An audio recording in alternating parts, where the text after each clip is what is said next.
Chapter 13. I am Colin. Martha took the picture back to the house when she went to her supper, and she showed it to Martha. Said Martha with a great pride. I never knew our Dixon was as clever as that. That there's a picture of a missel thrush on her nest, as large as life and twice as natural. Then Mary knew Dickon had meant the picture to be a message. He had meant that she might be sure that he would keep her secret. Her garden was her nest, and she was like a missel thrush. Oh, how she did like that queer common boy. She hoped he would come back the very next day, and she fell asleep looking forward to the morning. But you never know what the weather will do in Yorkshire, particularly in the springtime. She was awakened in the night by the sound of the rain beating with heavy drops against her window. It was pouring down in torrents, and the wind was weathering around the corners and in the chimneys of the old house. Mary sat up in bed and felt miserable and angry. The rain is as contrary as I ever was, she said. It came because I knew I did not want it. She threw herself back on her pillow and buried her face. She did not cry, but she lay and hated the sound of the heavy beating rain. She hated the wind and its weathering. She could not go to sleep again. The mournful sound kept her awake because she felt mournful herself. If she had felt happy, it probably would have lulled her to sleep. How it did weathered, and how the big raindrops poured down and beat against the pane. It sounds just like a person lost in the moor and wandering on and crying, she said. She had been lying awake, turning from side to side for about an hour, when suddenly something made her sit up in bed and turn her head towards the door, listening. She listened, and she listened. It isn't the wind now, she said in a loud whisper. That isn't the wind. This is different. It is that crying I heard before. She put her foot out of bed and stood on the floor. I'm going to find out what it is, she said. Everyone is in bed, and I don't care about Mrs. Medlock. I don't care. There was a candle by her bedside. She took it up and went softly out of the room. The corridor looked very long and large, but she was too excited to mind that. She thought she remembered the corners she must turn to find the short corridor covered with tapestry, the one Mrs. Medlock had come through the day she lost herself. The sound had come up that passage, so she went on with her dim light, almost feeling her way, her heart beating so loud that she fancied she could hear it. The far-off fainting crying went on and led her. Sometimes it stopped for a moment or so, and then began again. Was this the right corner at the turn? She stopped and thought. Yes, it was. Down this passage and then to the left, and then up 2 broad steps, and then to the right again. Yes, there was the tapestry door. She pushed it open very gently and closed it behind her. She stood in the corridor and could hear the crying very plainly, though it was not loud. It was on the other side of the wall at her left, and a few yards further on there was a door. She could see a glimmer of light coming from beneath it. The someone was crying in that room, and it was a quite young someone. So she walked to the door and pushed it open, and there she was standing in the room. It was a big room with ancient, handsome furniture in it. There was a low light glowing faintly on the hearth, and a night light burning by the side of a carved 4-posted bed hung with brocade, and on the bed was laying a boy, crying fretfully. Mary wondered if she was in a real place or if she had fallen asleep again and was dreaming without knowing it. The boy had a sharp, delicate face the color of ivory, and he seemed to have eyes too big for it.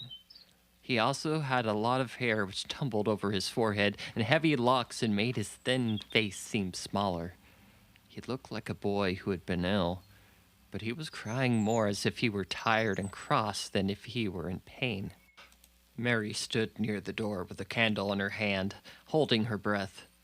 Then she crept across the room and as she drew nearer, the light attracted the boy's attention, and he turned his head on his pillow and stared at her, his gray eyes opening so wide that they seemed immense. "Who are you?" he said at last in a half-frightened whisper. "Are you a ghost?" "No, I am not," Mary answered, her own whisper sounding half-frightened. "Are you one?" He stared and stared and stared. Mary could not help noticing what strange eyes he had. They were agate gray, and they looked too big for his face because they had black lashes all around them. "No," he replied, after waiting a moment or so. "I am Colin." "Who is Colin?" she faltered. "I am Colin. Who are you?" "I am Mary Lennox. Mr. Craven is my uncle." "He is my father," said the boy. "Your father?" gasped Mary. "No one ever told me he had a boy. Why didn't they?" "Come here," he said, still keeping his strange eyes fixed on her with an anxious expression. She came close to the bed, and he put out his hand and touched her. "You are real, aren't you?" he said. "I have such bad dreams very often. You might be one of them." Mary had slipped on a woolen wrapper before she left her room and put a piece of it between his fingers. "Rub that and see how thick and warm it is," she said. "I will pinch you a little if you'd like to show you how real I am. For a moment I thought you might be a dream, too." "Where did you come from?" he asked. "From my own room. The wind weathered so I couldn't go to sleep, and I heard someone crying, and I wanted to find out who it was." "What are you crying for?" "Because I couldn't go to sleep either. My head ached. Tell me your name again." "Mary Lennox. Did no one tell you I had come to live here?" He was still fingering the fold of her wrapper, but he began to look a little more as if he believed her in reality. "Why?" asked Mary. "'Cause I should have been afraid that you'd seen me. I wouldn't let people see me and talk me over." "Why?" Mary asked again, feeling more mystified every moment. "Because I am like this always, ill and having to lie down. My father won't let people talk me over either. The servants are not allowed to speak about me. If I live, I may be a hunchback, but I shan't live. My father hates to think that I may be like him." "Oh, what a queer house this is," Mary said. "What a queer home. Everything is kind of a secret. Rooms are locked up and gardens are locked up, and you... Have you been locked up?" "No, I stay in this room because I don't want to be moved out of it. It tires me too much." "Does your father come and see you?" Mary ventured. "Sometimes. Generally when I'm asleep. He doesn't want to see me." "Why?" Mary could not help asking again. A sort of angry shadow passed over the boy's face. "My mother died when I was born, and it makes him wretched to look at me. He thinks I don't know, but I've heard people talking. He almost hates me." "He hates the garden because she died," said Mary, half speaking to herself. "What garden?" the boy asked. "Oh, just a garden she used to like," Mary stammered. "Have you been here always?" "Nearly always. Sometimes I've been taken to places at the seaside, but I won't stay because people stare at me. I used to wear an iron thing to keep my back straight, but a grand doctor came from London to see me and said it was stupid. He told me to take it off and to keep me out in the fresh air. I hate fresh air, and I don't want to go out." "I didn't when I first came here," said Mary. "Why do you keep looking at me like that?" "Because of the dreams that are so real," he answered rather fretfully. "Sometimes when I open my eyes, I don't believe I'm awake." "We're both awake," said Mary. She glanced around the room with its high ceiling and shadowy corners and dim firelight. "It looks quite like a dream, and it's in the middle of the night, and everyone in the house is asleep. Everyone but us. We are wide awake." I don't want it to be a dream," they said relentlessly. Mary thought of something all at once. "If you don't like people to see you," she began, "do you want me to go away?" He still held the fold of her wrapper, and he gave it a little pull. No, he said. I should be sure that you were a dream if you went. If you were real. Sit down in that big footstool and talk. I want to hear about you. Mary put down her candle on the table near the bed and sat down on the cushioned stool. She did not want to go away at all. She wanted to stay in the mysterious hidden away room and talk to the mysterious boy. What do you want me to tell you? She said. He wanted to know how long she had been to Misselwaith. He wanted to know which corridor her room was on. He wanted to know what she had been doing. If she had disliked them more as he disliked it, where she had lived before she came to Yorkshire. She answered all these questions, and many more, and he lay back on his pillow and listened. He made her tell him a great deal about India and about her voyage across the ocean. She found out that because he had been an invalid and had not learned things as other children had. One of his nurses had taught him to read when he was quite little, and he was always reading and looking at pictures and splendid books. Though his father rarely saw him when he was awake, he was given all sorts of wonderful things to amuse himself with. He never seemed to have been amused, however. He could have had anything he asked for, and it was never made to do anything he did not like to do. Everyone is obliged to do what pleases me, he said indifferently. It makes me ill to be angry. No one believes I shall live to grow up. He said it as if he was accustomed to the idea that it had ceased to matter to him at all. He seemed to like the sound of Mary's voice. As he went on talking, he listened in a drowsy, interested way. Once or twice she wondered if she had not gradually fallen into a doze. But at last she asked a question which opened up a new subject. How old are you? He asked. I am 10, answered Mary, forgetting herself for a moment. And so are you. How do you know that? He demanded in a surprised voice. Because when you were born, the garden door was locked and the key was buried. And has been locked for 10 years. Colin half sat up, turning towards her, leaning on his elbows. What garden door was locked? Who did it? Where's the key buried? He exclaimed, as if suddenly he were very much interested. It was the garden Mr. Craven hates, said Mary nervously. He locked the door. No one knew where he buried the key. What sort of garden is it? Colin persisted eagerly. No one has been allowed to go into it for 10 years, was Mary's careful answer. But it was too late to be careful. He was too much like herself. He had had nothing to think about, and the idea of a hidden garden attracted him as it had attracted her. He asked question after question. Where was it? Had she never looked for the door? Had she never asked the gardeners? They won't talk about it, said Mary. I think they've been told not to answer questions. I would make them, said Colin. Could you? Mary faltered, beginning to feel frightened. If she could make people answer questions, who knew what might happen? Everyone is obliged to please me, I told you that, he said. If I were to live, this place would some time belong to me. They all know that. I would make them tell me. Mary had not known that herself had been spoiled, but she could see quite plainly that this mysterious boy had been. He thought that the whole world belonged to him. How peculiar he was, and how coolly he spoke of not living. Do you think you won't live? She asked, partly because she was curious and partly in the hope of making him forget the garden. I don't suppose I shall, he answered, as indifferently as he had spoken before. Ever since I remember anything, I had heard people say I shan't. At first they thought I was a little too hard to understand, and now they think I don't hear. But I do. My doctor is my father's cousin. He is quite poor, and if I die, he will have all Misselthwaite when my father's dead. I shall think he wouldn't want me to live. Do you want to live? Inquired Mary. No, he answered, in a cross, tired fashion.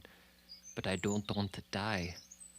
When I feel ill, I lie here and think about it until I cry and cry. I've heard you cry 3 times, said Mary. But I did not know who it was. What were you crying about? She did want him to forget about the garden. I dare say, he said. Let us talk about something else. I'll talk about that garden. Don't you want to see it?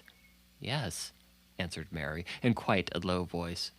I do, he went on persistently, but I don't think I ever wanted to see anything before. But I want to see that garden. I want the key dug up. I want the door unlocked. I would let them take me there in my chair. That would be getting fresh air. I'm going to make them open the door. He became quite excited, and his strange eyes began to shine like stars and look more immersive than ever. They have to please me, he said. I will make them take me there, and I will let you go too. Mary's hands clutched each other. Everything would be spoiled. Everything. Dixon would never come back. She would never again feel like a missile thrush with a safe hidden nest. Oh no, don't do that, she cried out. He started as if he had thought she had gone crazy. Why? He exclaimed. You said you wanted to see it. I do, she answered with almost a sob in her throat. But if you make them open the door and you take it in like that, it will never again be a secret again. He leaned farther forward. A secret, he said. What do you mean? Tell me. Mary's words almost tumbled over one another. You see, she panted. If no one knows but ourselves, if there was a door hidden somewhere under the ivory, if there was, and if we could find it, and if we could flip through it together and shut it behind us, and no one knew anyone was inside, and we called it our garden, and pretended that we were missile thrushes, and it was our nest, and if we played there every day and dug and planted seeds and made all of it come alive. Is it dead? He interrupted her. It soon will be if no one cares for it, she went on. The bulbs were alive, but the roses. He stopped her again, as excited as she was herself. Oh, what the bulbs? He put in quickly. They are daffodils and lilies and snowdrops. They are working in the air now, pushing up the pale green points because the spring is coming. Is the spring coming? He said. What is it like? You don't see it in rooms if you're ill. It is the sun shining on the rain and the rain falling on the sunshine and things pushing up and working under the earth, said Mary. If the garden was a secret and we can get into it, we could watch the things grow bigger and bigger every day and see how the roses are alive. Don't you see? Oh, don't you see how much nicer it would be if it was a secret? He dropped back on his pillow and lay there with an odd expression in his face. I've never had a secret, he said, except that one thing about not living to grow up. They don't know I know that, so it is sort of a secret. But I kind of like this better.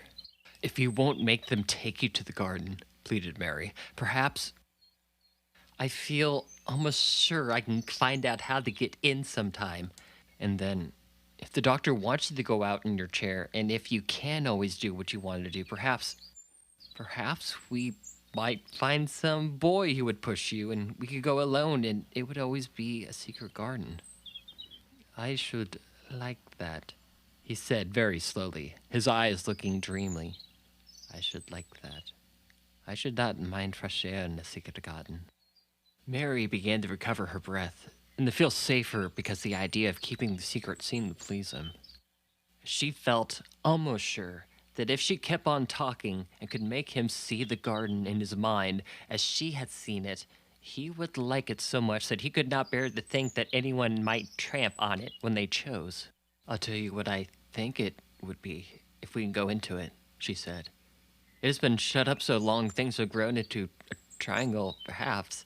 He lay quite still and listened while she went on talking about the roses which might have clambered from tree to tree and hung down, about the many birds which might have built their nests there because it was so safe, And then she told him about the robin and Ben Weatherstaff, and there was so much to tell about the robin that it was so easy and safe to talk about it that she ceased to be afraid. The robin pleased him so that he smiled until he looked almost beautiful, and at first Mary had thought that he was even plainer than herself, with his big eyes and heavy locks of hair. I did not know both could be like that, he said, but if you stay in a room you never see things. But a lot of things, you know. I feel as if you've been inside that garden. She did not know what to say, so she did not say anything. He evidently did not expect an answer, and the next moment he gave her a surprise. I'm going to let you look at something, he said. Do you see that rose-covered silk curtain hanging on the wall over the mantelpiece? Mary had not noticed it before, but she looked up and saw it. It was a curtain of soft silk hanging over what seemed to be some picture. Yes, she answered. There's a cord hanging from it, said Colin. Go and pull it. Mary got up, much mystified, and found the cord. When she pulled it, the silk curtain ran back on rings, and when it ran back, it uncovered a picture. It was the picture of a girl with a laughing face. She had bright hair tied up with a blue ribbon, and her gay, lovely eyes were exactly like Colin's unhappy ones, agate gray, and looking twice as big as they really were because of the black lashes around them. She is my mother, said Colin complainingly. I don't see why she died. Sometimes I hate her for doing it. How queer, said Mary. She had lived, I believe I should not have been ill always, he grumbled. I dare say if I shall had lived too, my father would not have hated to look at me. I dare say if I should have a strong back. Draw the curtain again. Mary did as she was told, and returned to her footstool. She is much prettier than you, she said, but her eyes are just like yours. At least they are the same shape and color. Why is the curtain drawn over her? He moved uncomfortably. I made them do it, he said. Sometimes I don't like to see her looking at me. She smiles too much when I'm ill and miserable. And besides, she is mine, and I don't want everyone to see her. There were a few moments of silence, and then Mary spoke. What would Mrs. Medlock do if she found out I had been here? She inquired. She would do as I told her to do, he answered. And I should tell her that I had wanted you to come here and talk to me every day. I'm glad you came. So am I, said Mary. I will come as often as I can, but... She hesitated.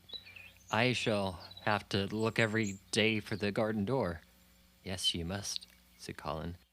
You can tell me about it afterwards. He lay thinking a few minutes, as he had done before, and then he spoke again. I think you shall be a secret too, he said. I will not tell them until they find out. I can always send the nurse out of the room and say I wanted to be by myself. Do you know Martha? Yes, I know her very well, said Mary. She waits on me. He nodded, his head towards the outer corridor.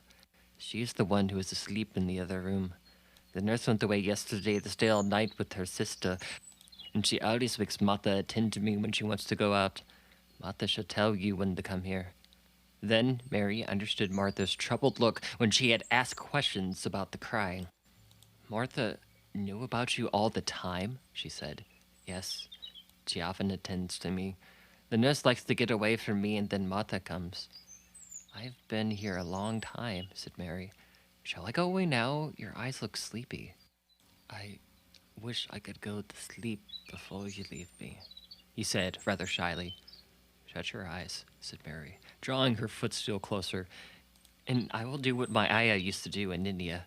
I will pat your hand and stroke it and sing something quite low. I should like that, perhaps, he said drowsily. Somehow she was sorry for him and did not want him to lie awake, so she leaned against the bed and began to stroke and pat his hand and sing a very low little chanting song in Hindustani. That is nice, he said, more drowsily still, and she went on chanting and stroking. But when she looked at him again, his black lashes were laying closed against his cheeks, for his eyes were shut, and he was fast asleep. She got up softly, took out her candle, and crept away without making a sound.